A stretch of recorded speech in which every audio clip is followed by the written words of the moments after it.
Is it true Hugh Jackson's going to join your staff? Is that true? It's not confirmed as of yet. Okay. But it's a strong possibility that he is.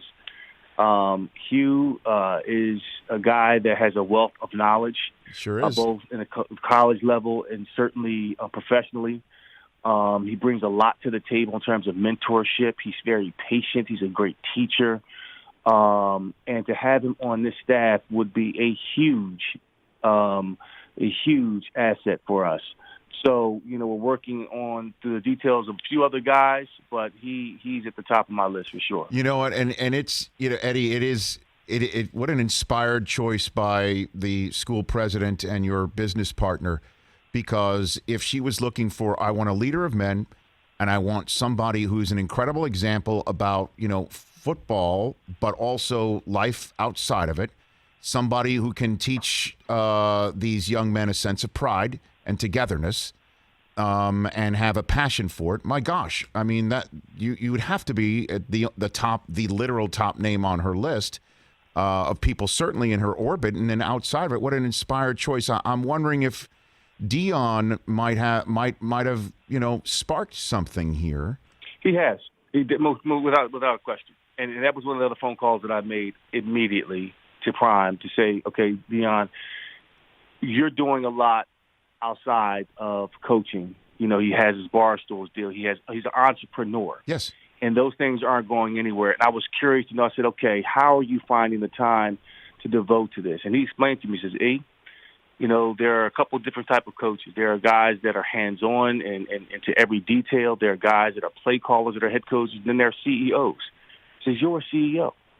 That's who you are.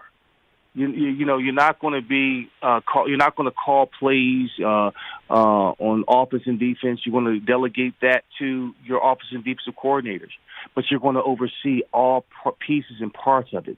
This is a business in the education space and the athletic space in sports and at the college level.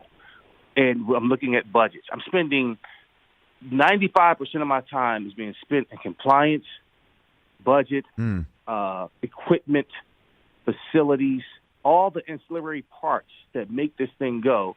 And football is the last thing that I'm going to get to, which is very important. Personnel, all of that. So it's stuff that, Rich, that I've been exposed to by going to business school and establishing my own business, bringing in the right people. I started my landscape architecture firm in 2005 that plays a part in this in terms of getting the right people in the room, my wealth management company. So I'm not foreign to bringing in the right people. Well, I'm foreign in terms of now coming into college football coaching. It's very familiar to me, but now I have to bring in the right people in this area in a game that I love and I'm very passionate on, that I played a very long time in. So the learning curve in terms of game day management, yeah, that's going to happen. You'll probably say that was a dumb move by Eddie. He didn't go for it on fourth down. So that's, or he didn't. She should have went for two here. I mean, that's always going to be in question. That's always going to happen. The most experienced coaches go through that, and guess what? I'm going to be right in line with them. But the most important thing for me is to create a culture of excellence, and that's what my mark is. That's what I'm determined to do. Obviously, Deion is at Jackson State. You're at Tennessee State now, and so is it appropriate for me to ask you the time when you were coming through the hole and Deion stopped you, or was that a business decision for Deion? You got a good moment, you versus Deion at all, when Eddie? I played, no, I never saw Deion because he was on the back end of his career. He was at Washington with the Redskins. He played him on a Monday night. And Prime was not having it in terms of going near the pile.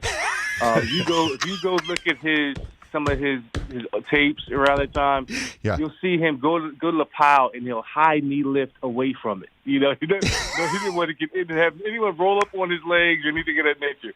So he wasn't necessarily looking for physical in between in the hole. He would have tried to, of course, with his speed, hit me from the side or something like that. But I've never had a one-on-one with Deion. Yeah, Deion would tell you he didn't need to go to the Kellogg School at Northwestern to make business decisions. He knew. He's right. He's got those innately built in Eddie, he wanted no piece of. That's a very classy way of saying he wanted no piece of number 27.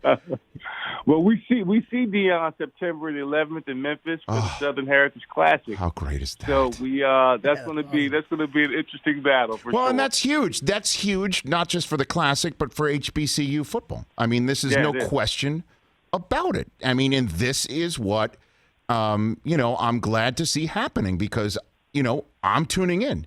And hopefully the rest of the country will as well. And your press conferences, hopefully you'll do something together. This is what we're talking about. I love it. I love that.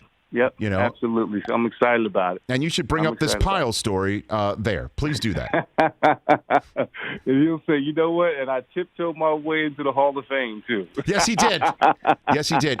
Hey, you watched all the way to the end. Thanks for that. Watch more right here.